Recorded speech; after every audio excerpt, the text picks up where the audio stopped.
Gentlemen, thank you for joining us for the second day of ARE 2012. We have a packed morning for you, a one-of-a-kind keynote about augmented reality for all the senses, and 4 micro talks about big augmented reality ideas that will change the world. But first, join me in welcoming the man who created the first augmented reality Pac-Man game and numerous augmented reality devices for all the senses. He was founder and director of the Mixed Reality Lab in Singapore and worked in mixed reality, human-computer interfaces, fuzzy systems, wearable computers, and ubiquitous computing. Please welcome Professor at Keio University in Tokyo, Japan, Adrian Cheok.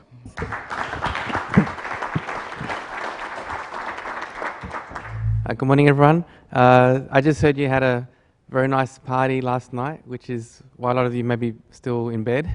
I also flew in from Tokyo last night, and the good thing is, you might know Tokyo has 2 airports, Narita and Haneda, and there's new flights from Haneda, which is very convenient, but unfortunately doesn't allow any time for sleep. So also I'm a little bit in a different world now.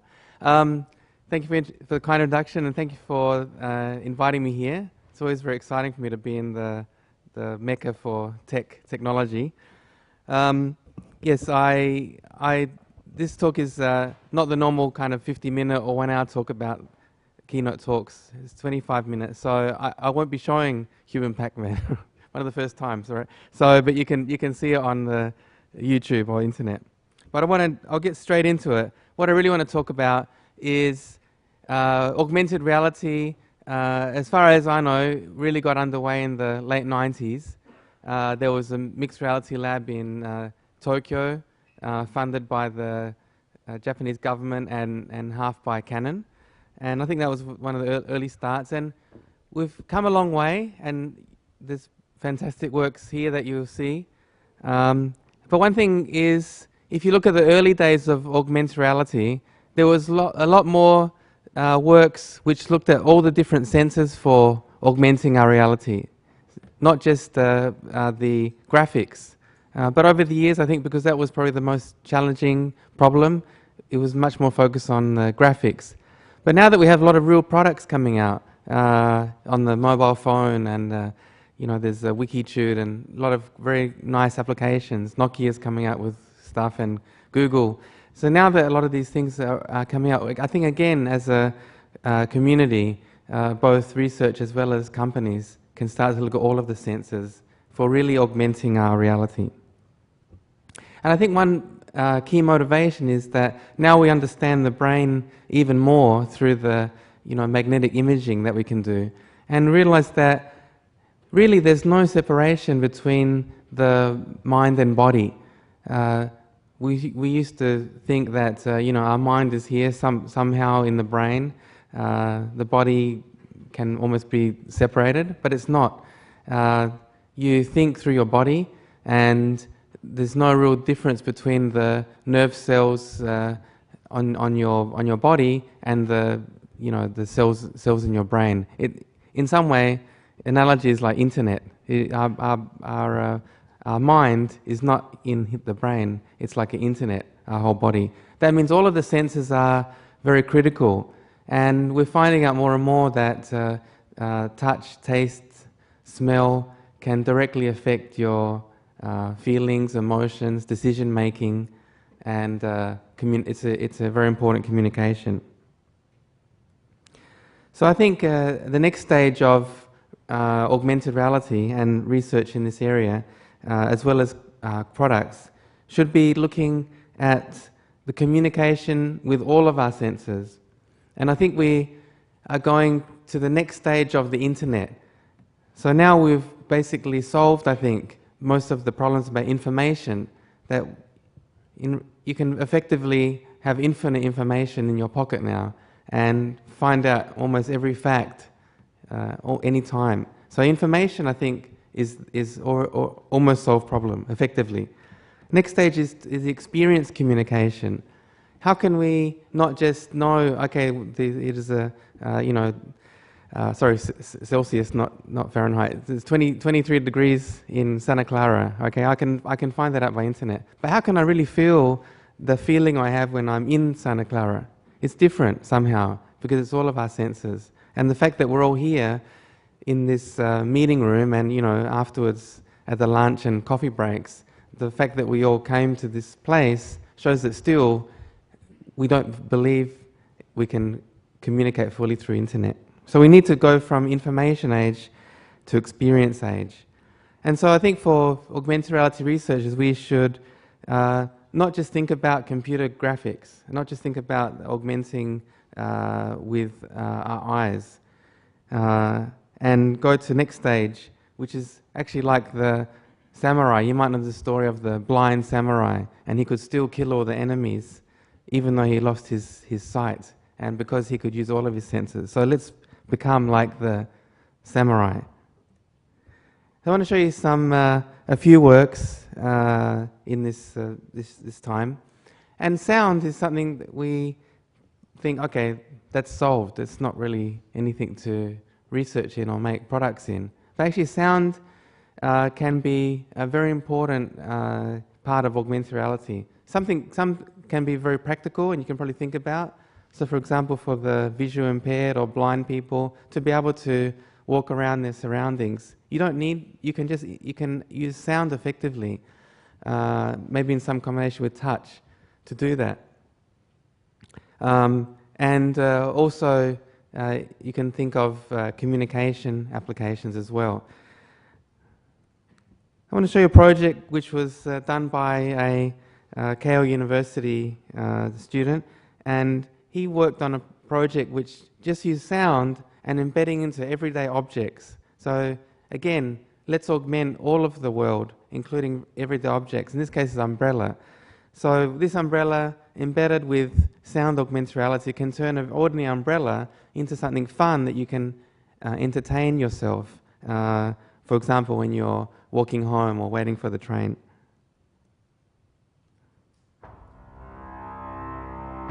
I'll show a video of this now.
So you can see just with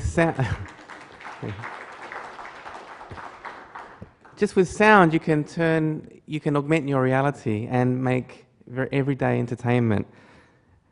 And you can imagine, actually it's very cheap.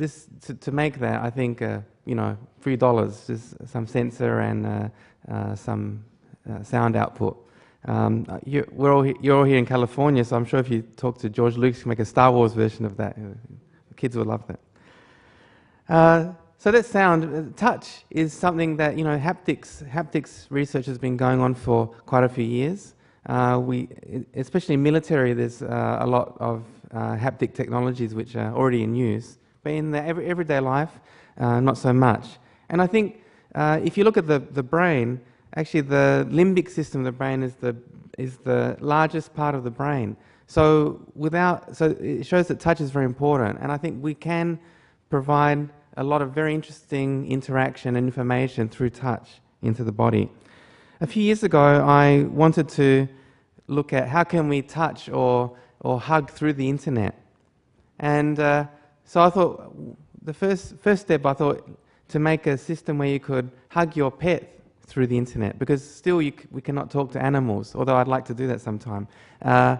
So effectively, hugging is the way that you communicate with your pet. So I chose a pet which was a chicken, and because in Southeast Asia, chickens were traditional backyard pets, and also chickens are domestic animals, so they like to be touched. So it was a very good animal to do this work on. And I'll show you a quick video of this now. It's a little bit old, this video, but you can get the idea how we could make touch interface in today's technology. Poultry Internet, a remote interactive system specially designed for human and their poultry friends. Poultry Internet comprises an office system where the human plays with the physical avatar of the poultry pet and a backyard system in which the poultry pet lives. Both systems are interconnected by motion internet media and touch internet media. The poultry in this project is a chicken. The doll avatar of the chicken is mounted on a moving mechanism. This is the inside body of the doll, and we put embedded devices inside it. They consist of touch sensors and a radio frequency transmitter. This is a specially designed pet jacket which consists of vibrators and receivers. The vibrators are activated when the human touches the sensors. We put the jacket onto a fluffy chicken doll. This is a demonstration showing how the touch sensors and vibrators work. Each sensor corresponds to a vibrator and a light-emitting diode. To demonstrate the tracking of the chicken and movement of the doll, again we use the fluffy chicken to represent the real chicken. We can see that the doll follows the chicken's movement quite closely. We can see how the chicken responds while the people at the office touch the doll.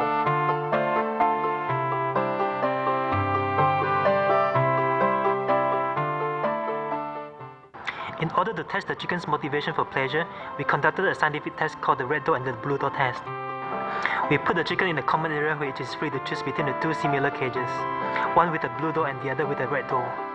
If the chicken goes into the blue door, we will put on a pet jacket and remotely touch it through the door interface. The chicken will experience the vibrating sensation resulting from the touch.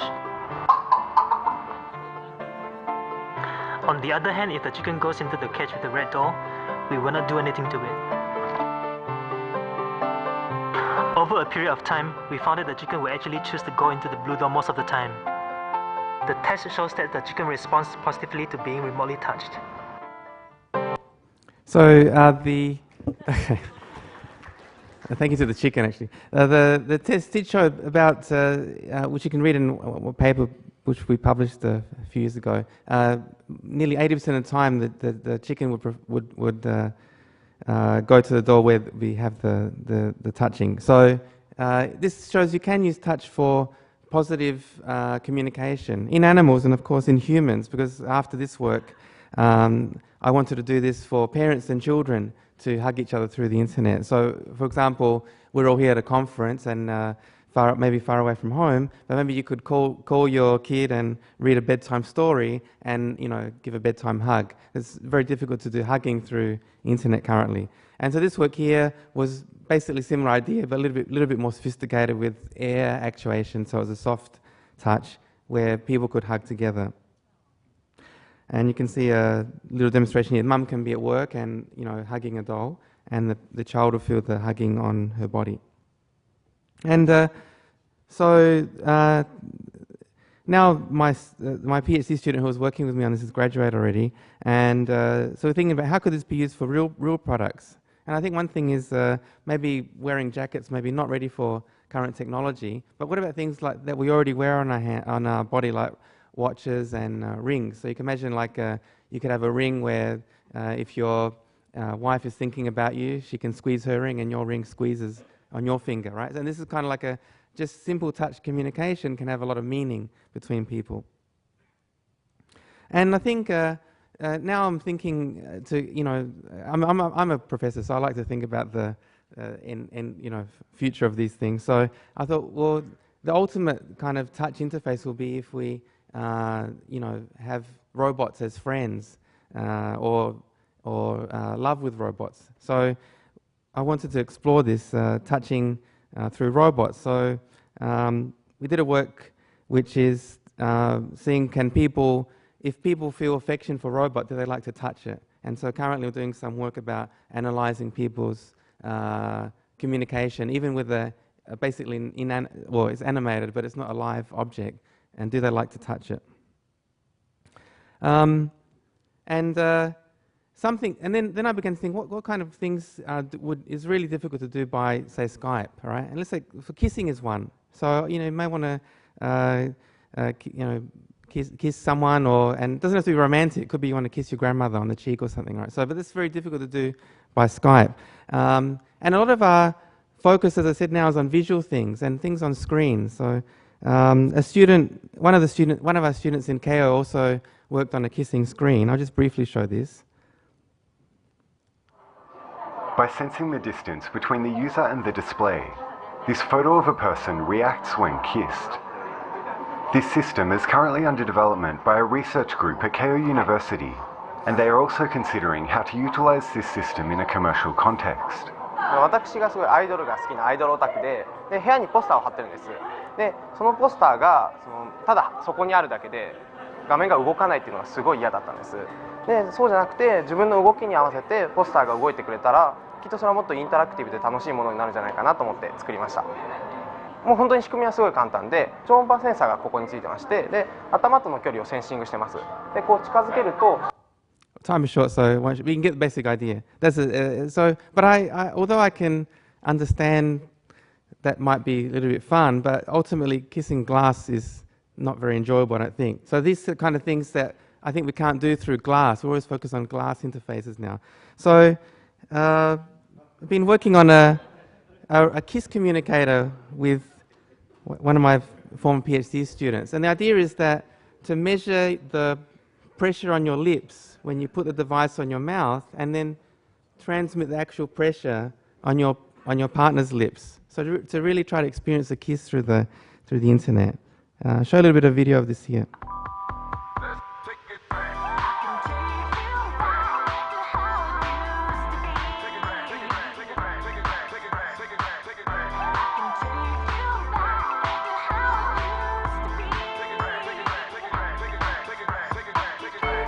They're married, by the way. It's okay.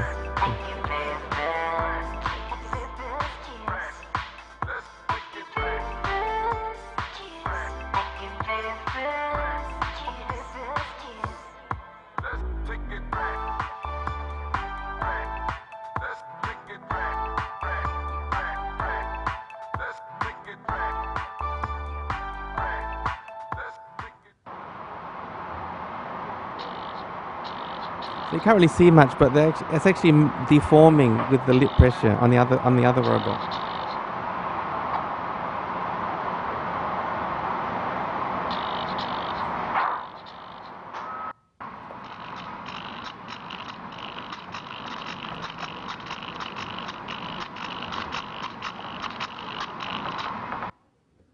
Okay, so of course this can be made more accurate, but basically using augmenting of touch, we can make a communication not possible with today's internet.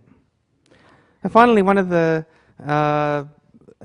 sensors that we really have not done much work on, because I think it's fundamentally very difficult. Unlike sound and vision, taste and smell cannot, as far as I know, cannot be broken down into fundamental frequencies, with Fourier transform, these methods. So it's very difficult to digitize and transmit taste and smell through the internet.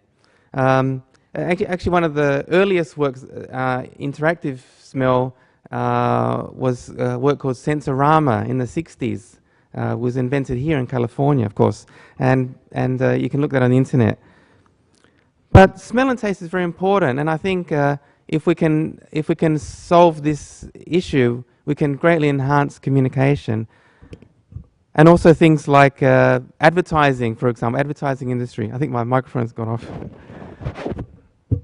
Okay, I'll speak loudly. Advertising industry also could make great use of this because it's been shown smell and taste has a direct effect on your emotions. That's one thing which is different from more logical communication like text and language that we normally use through internet.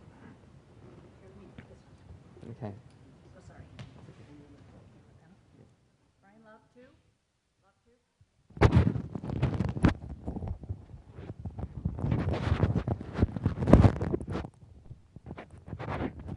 Okay.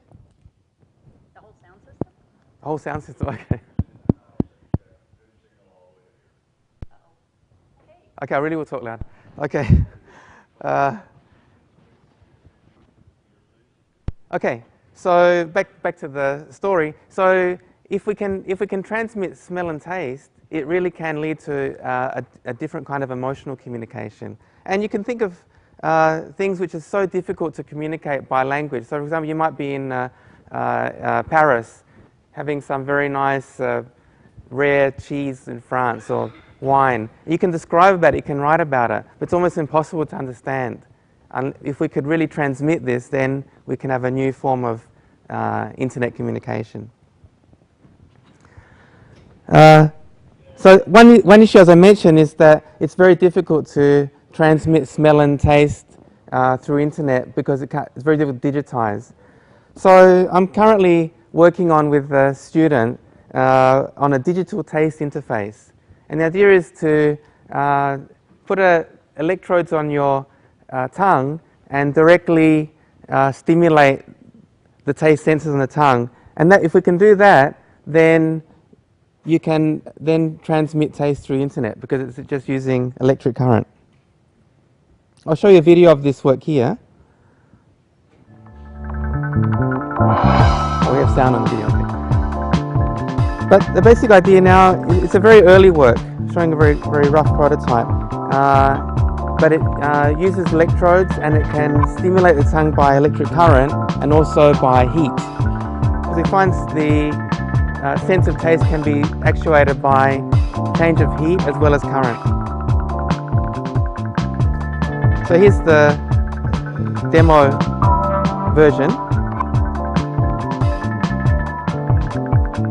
And right now what we're doing is okay, my students are always a guinea pig, so we're testing, and myself, we're testing by putting this electrode in your tongue, what flavour do you experience? And so there's a box here where you can put what flavour do you experience as well as the intensity.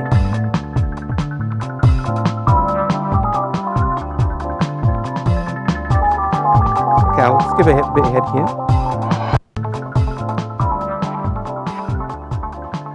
So here's the box that we're getting people to respond. And what we're finding is that most people can experience just by electrical thermal actuation, salty, sour and bitter.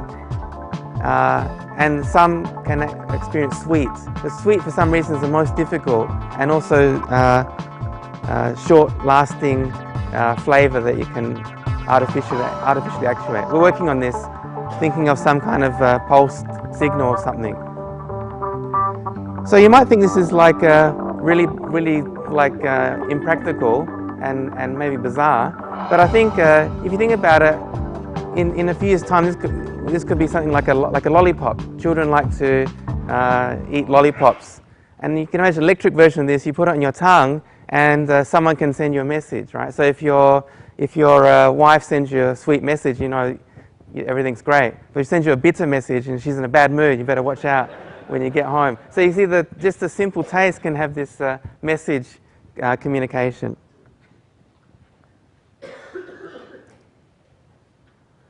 And of course, that's taste. And taste is just very basic, salty, sour, bitter, sweet. But more complex flavors, like I mentioned before, like wine, is still very difficult. And I hope that some people here could think of a great idea. What I'm thinking of now is magnetic stimulation in the brain, because some work now already in the medical field where they use transcranial brain stimulation.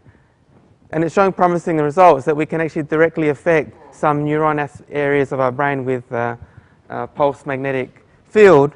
And so this could be a way to have the final frontier of stimulating the smell. Well, I think it's I think I've got a little bit of time, 9:30, so I'm happy to answer any questions.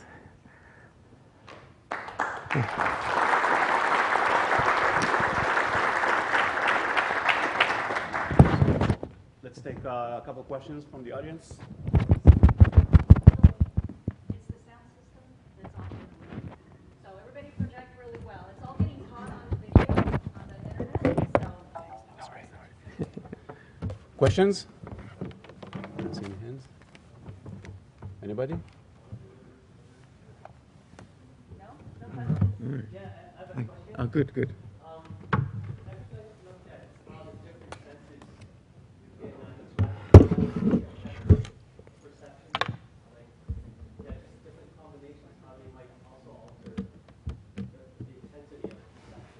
Yes, that's a very good question, and in fact, there's some small percentage of the population.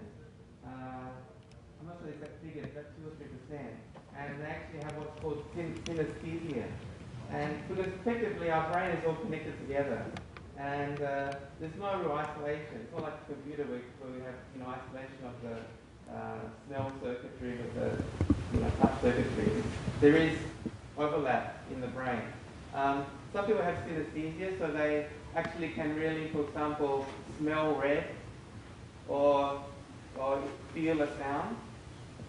People thought they were a little bit, wacky or just crazy for many years, but recently, because of the fMRI machinery, we can actually see this occurs. You show this person red, and the haptic or touch part of the brain is actually stimulated. So what about the rest of the population? Yes, it does occur, and to a lesser degree, it does occur.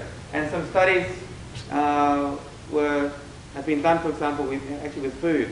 And for example, if they made a ice cream which had equal flavour of egg and bacon. Okay, strange ice cream research. But then one group they played the sound of the chickens clucking. Another group they played the sound of the frying pan, bacon frying. And the group they heard the chicken said this ice cream is egg flavoured. And the other group said it's bacon flavoured. So it shows that the sound directly can affect your taste. So this is actually very important. So if when you go to a nice restaurant, and it is true you pay for the ambiance, right? The surroundings and the sound. Just the fact that this is the expensive and famous restaurant will make the food taste better, right? If you should serve the same food in the canteen, even if it's exactly the same, you will not think it tastes good. Good question. Yes, okay. When you're testing for senses like taste, are you depriving the other senses possibly to get a better result? You mean in the experiments I just showed? Yeah. Well, that's a good question. We didn't actually isolate other senses. Yeah, that's good. I mean, like for example, yes, you can imagine you would not maybe want to do it blindfolded or something. But in this case, at the start, we're just trying to see do people perceive any flavour or taste actually when their tongue is stimulated. So no, we didn't blindfold or isolate, but there is actually nothing on the tongue apart from the electrodes. And as I mentioned, people did respond. We didn't tell them what taste you should perceive. We just told them to press one of those buttons, and then according to different frequencies and current levels, people perceive different tastes. But I must say this is very early work, and the effect is quite short-lived now. So only for a few seconds, if you activate like the sour taste bud, yes, people will say sour, but after a few seconds, I think our brain is actually much smarter than we even think. Somehow it knows that's not really sour thing on my tongue, and it turns off that signal. right, thanks very much.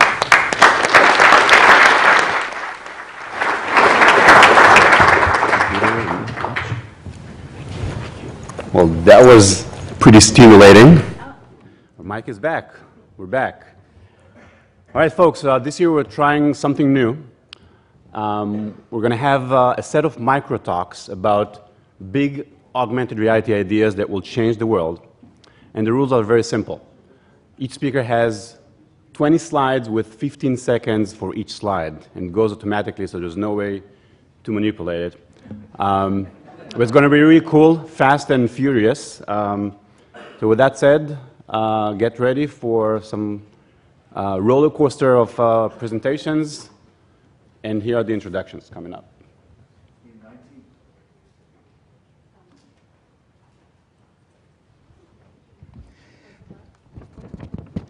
In 1993, Steve Willey was introduced to the book Snow Crash. Now he's leveraged nanotechnology to deliver the ultimate AR display. Please welcome Steve Willey.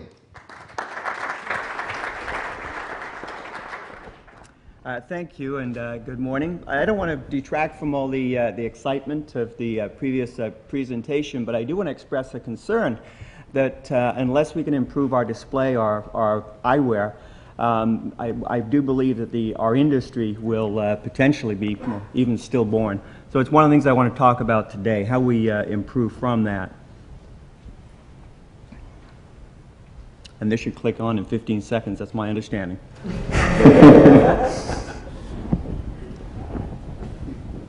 Just did it once? Oh, that didn't work. Sorry.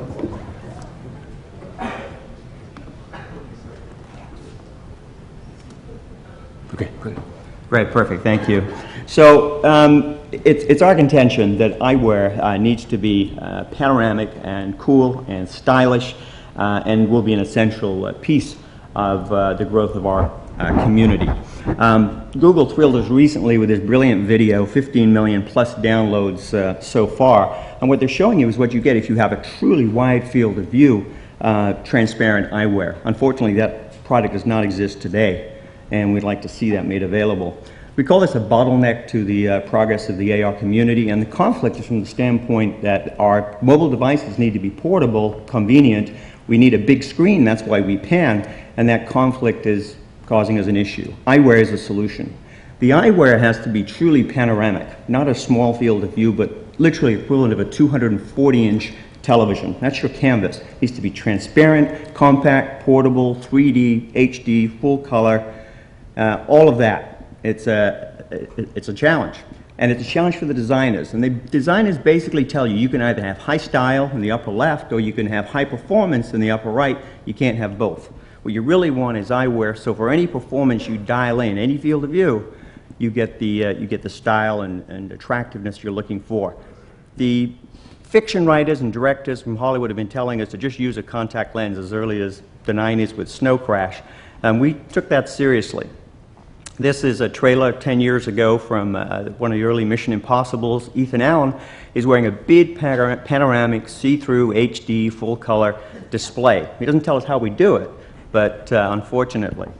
Dr. Kaku, a brilliant theoretical physicist and futurist, believes that by the year 2100, internet-enabled contact lenses will allow us to access the world's information base or conjure up any image we desire in the blink of an eye.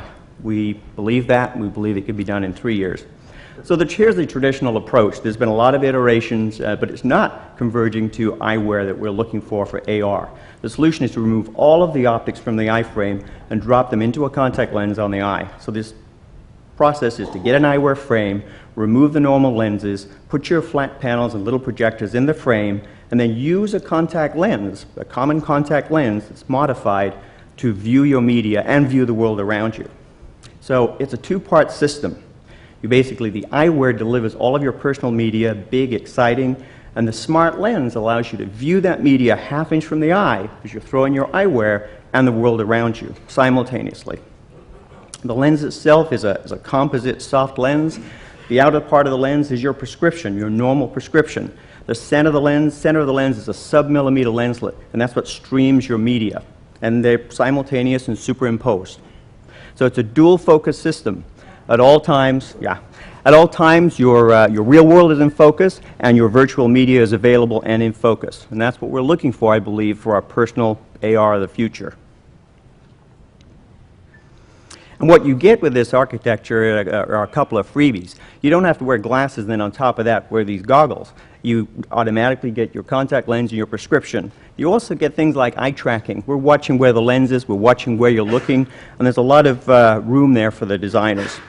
So how are consumers going to wear this eye-optic platform? Will they wear the lenses all the time? Yeah, probably. Will they wear the eyewear all the time? They could, or they could wear them occasionally. These are things we'll learn, and it's going to be a lot of fun understanding that. What we do know for sure, oh, we're back. What we do know for sure is that we're looking for a natural, stylish, very powerful, transparent AR interface. And that's clear. And the eye-optic design and platform is looking to deliver exactly that. Last year, we built demonstrations of the eyewear, of the contact lenses, of prescription contact lenses. We built kits for optometrists, and we started doing our clinical work. Next year, or 2012 specifically, we are building prototypes, full function prototypes with strategic partners to let them understand the power of this architecture. The next slide is, excuse me, is really an observation more than anything else. And it's that since Innovega, our company, showed its hand as an AR developer, we've had tremendous press, something like 60 articles in 60 days. And the observation is that AR can move from fringe to mainstream, and we believe that that's well afoot. So where do we all go from here? Well, my company, Innovega, we will deliver this ultimate AR eyewear. It will happen, and we know that developers are going to deliver the sort of rich applications we all need. So the belief is that new experiences will happen and they will continue to thrill our consumer base. Thank you.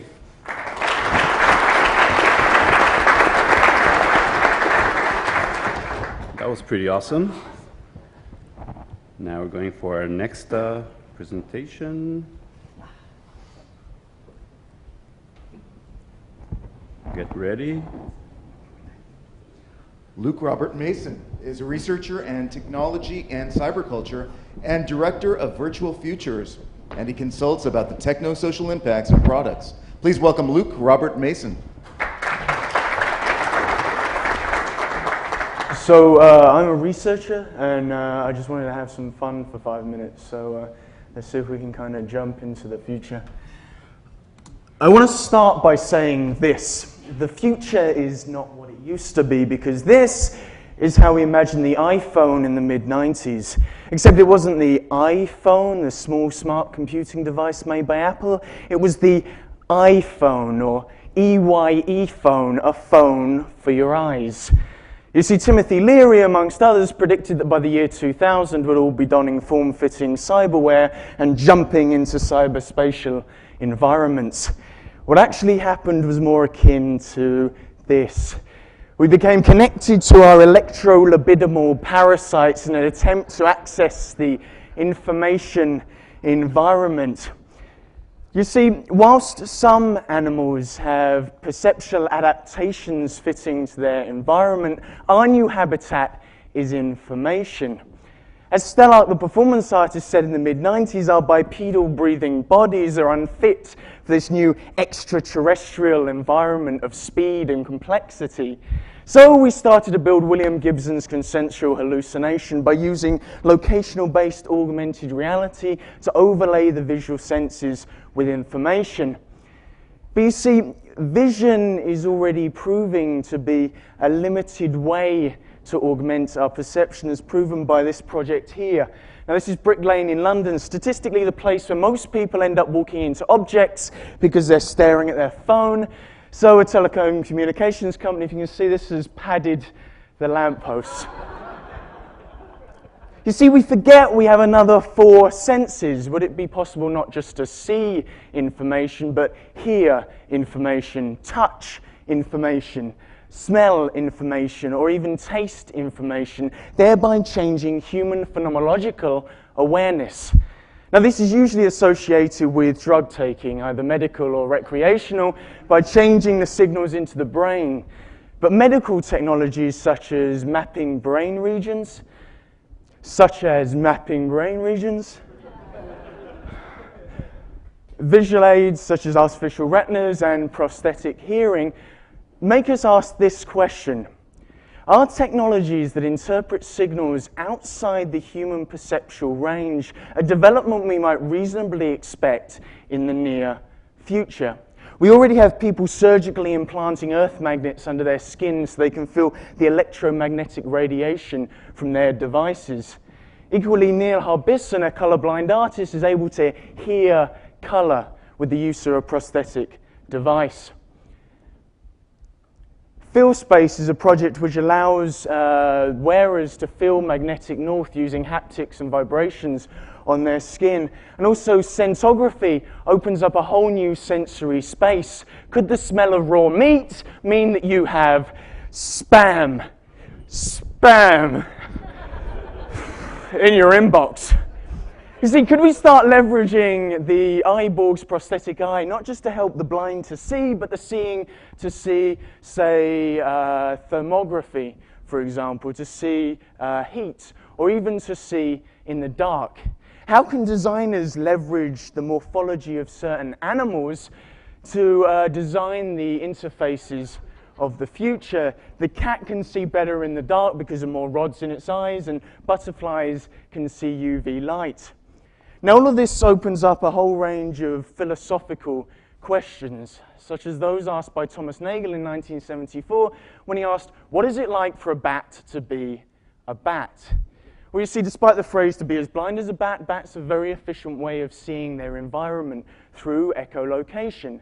Surely we must start looking at the non-human agents who are very good at navigating the informational environment, such as machines and robots. You see, Alan Turing once asked, can machines think? But the problem with his question is that he associated human behavior to machine behavior. Perhaps we should be studying how robots read the world and navigate through the world before we start creating Terminator visions of the future. Now you see there's a lot of ethical and practical challenges ahead. If we look at one piece of technology which allows us to augment our awareness of geolocation, the humble sat-nav, we can see that relying on these technologies is not always a good idea.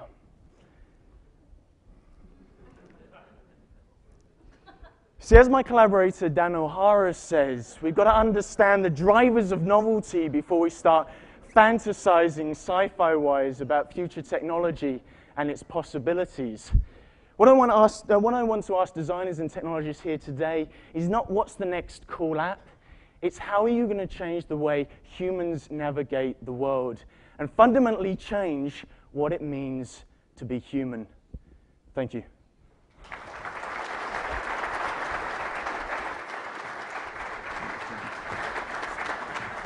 Wow.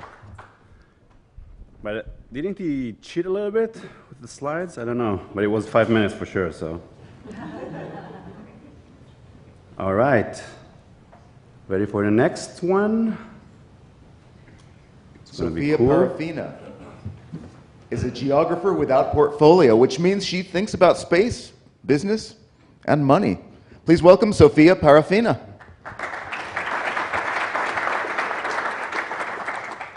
Hi.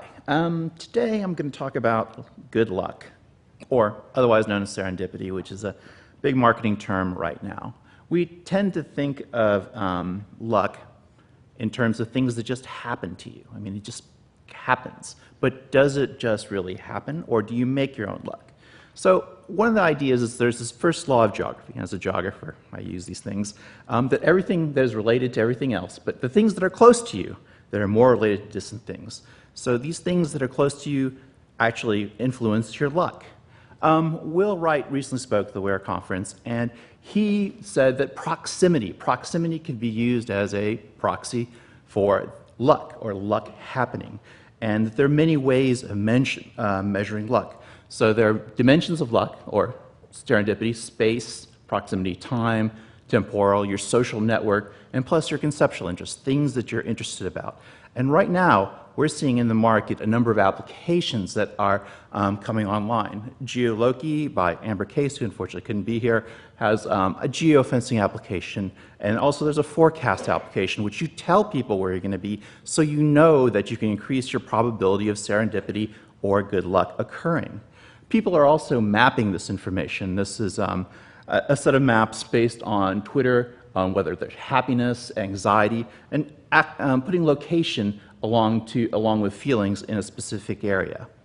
Now, how do we get this information? We visualize it again typically as a network of things, a network of information. For example, Clout says they're a measure of influence. Influence along your network. Your Pinterest shows you what you're interested in, your material objects. So Will talked about 50 dimensions. Well, he thought there were 50 dimensions that all involving proximity. And as the things get closer to me, it creates a value gradient. So the closer to me it has more value, the more likely you will have luck. So if you're interested in promoting or increasing your luck with your application, you want to measure the proximity of things. And there are many ways of doing this, but there are two traditional ways that we've done this in the past. One of them is just basically measuring relationships, since we think of things in terms of a network, as measuring the relationships of nodes. This is an example of Walter Kristaller, another geographer who looked at the importance of places, and basically you can create a large graph based upon the measuring nodes. So the other way, the more popular way, is PageRank. So here is the PageRank algorithm, which measures the relationship between links, and the other one is by Palantir, which measures things of who, what, where, when, and used to find things like where Osama bin Laden lives. So there are ways of measuring links and ways of measuring proximity. There was a recent paper that came out on this information, and they were talking about social contagion or influence and homophily, which is how close you are to this other set of objects. Okay, you're not advancing. Okay, so with social contagion, homophily, and looking at the causality, the great paper title here is Homophily and Contagion are generally confounded in observational network studies. So they actually put their entire result right in their title, which is a great thing. And what they really came down to is boiled down into one panel in XKCD, which basically said, closer you are to a cat, the more inane stuff you do say. So, what we're saying is that we're trying to measure all these things, but do they really matter? So there's this whole idea of big data. And so what we're saying is that these models are all wrong, which is a typical thing that a lot of scientists say, but you can succeed without models now because there is so much more data available. You have correlation is enough. So you have petabytes and eventually yottabytes of data on our side to figure out where something is close to you or whether it has some sort of causality behind it. So that's a whole lot of zeros. Now, Flip Cromer at InfoChimps had a great article out basically saying, well, you can figure out where Paris is by looking at tweets and other social media, by looking at the frequency of these things. And from your own frequency is just one, but if you increase the amount of data, you can figure there's a difference between Paris, Texas and Paris, France, obviously. So where is all this data coming from? It's coming from people who are doing things such as quantified self, where they measure everything to improve their daily life. But however, there's this sort of reverse effect called Goodhart's law, where if you measure things, you're just gaming the system. And alternatively, there's this other idea of a qualified self, where you know your things through words or material culture. So Amazon is collecting all your quotes that you're highlighting in your Kindle, and they also know the stuff that you want to buy or you want people to give to you. So they have a very different perspective. So right now, we can use serendipity or find luck by taking the techniques of big data, doing machine learning algorithms, and figuring out, can luck actually occur? It's an alternative to our current models, and it's something we should try out. That's it.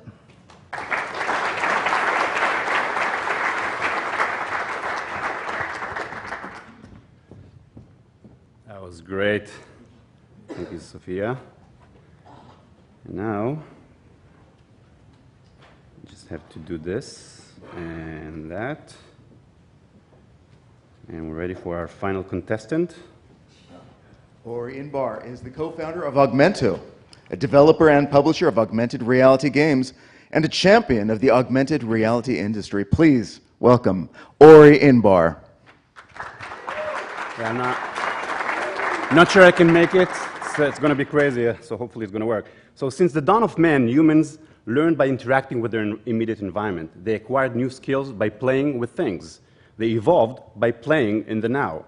It took us 1,000,000 years of play to get to where we are today.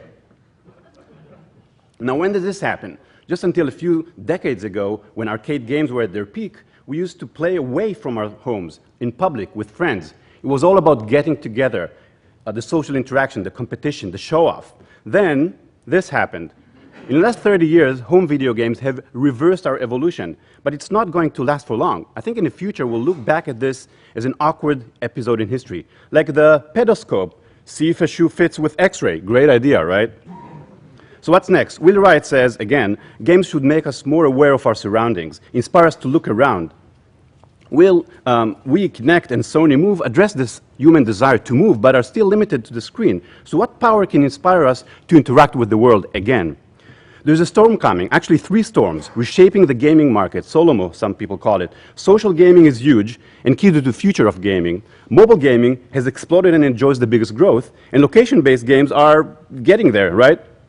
They introduced the fun of interacting with nearby locations, but ironically, these games are disconnected from the real world. They show you your location on a map, but you remain oblivious to your surroundings. They don't activate your brain to look around. So players really want to look around. They want games that interact with the real world, with people, places, and things. Solomo is awesome, but to trigger your brain to look around and truly interact with the real world, you need augmented reality. So augmented reality is the eye of the three-headed storm. Pun intended, it drives the visual interaction. But it's not just a feature, it's a transformational experience that will meld and propel these trends forward. AR is the epicenter of an epic opportunity. We are at the dawn of a new era, where the world itself is the gaming platform. So what does it have to do with playing the now? Well, it's our nature. That's how we've always been. This is not. In The Power of Now, a hugely popular spiritual book, Eckhart Tolle says, you should always be in the moment, aware of where you are and what's around you. Now is a state of consciousness, to be fully engaged in the present moment. AR puts you in the here and now. So I say play in the now. When you play in the now, you don't depend on the future or worry about the past. Every action itself is fulfilling. You become one with the universe. Good things happen to you. AR games can do that, but only when they interact with your environment. And if it's not in the now, it's bad AR. Shooting a virtual ring on top of a real bottle, that's cool. Shooting spaceships from random directions that do not relate to your environment, bad AR. Watching a video on an image, double no-no. Which leads me to skeuomorphs. When a new technology retains design cues from an older technology, sometimes it can help ease the adoption of a new technology. Digital camera that sounds like a conventional camera is cool, but dialing numbers on a digital phone, not so cool. Skeuomorphism also happens when a new medium retains the language of a previous medium. The first movies were shot like theater. It took a while until the language of cinema was invented. We're yet to invent the language of AR. This is not these things, not even Google Glass. Really, Google, is that the first thing I want to see in the morning, a freaking menu? But hey, you can't ignore the fact that the mere rumor of Google Glass doubled the level of awareness to augmented reality. Okay, you're twisting my arm. I'll say it. Thank you, Google. Anyway, play in the now is not just about play. Think about it. AR uses our vision and other senses to hack the brain. It helps you do and feel things that you can't do otherwise, and it's scientifically proven. Synesthesia, when senses are cross-wired, we heard about that before, we can taste colors, you can see answers to math problems in your brain. Experiments in artificial synesthesia overlaid colors on numbers and showed improvements in memory and visual search. Proven. Deep green is a perfect example. Follow the line and you'll always hit the ball into the hole. In The Matrix, Trinity downloaded a program into her brain that taught her how to fly a chopper with AR. You can do that minus the plug. By rewiring our senses in the brain, we can actually achieve superpowers. Yes, we can become superhumans.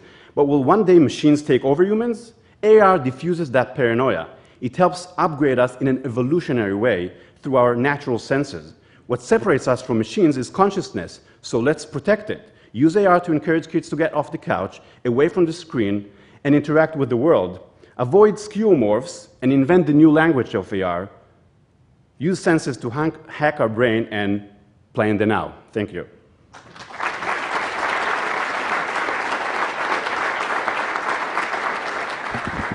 And that's our program for this morning. The session started at 10:20. See you in a bit. The sessions in the 3 tracks will start at 10:20 in the breakout rooms near registration. Please make your way to the ground floor and follow the signs to your choice of the 3 tracks: business, technology, or production.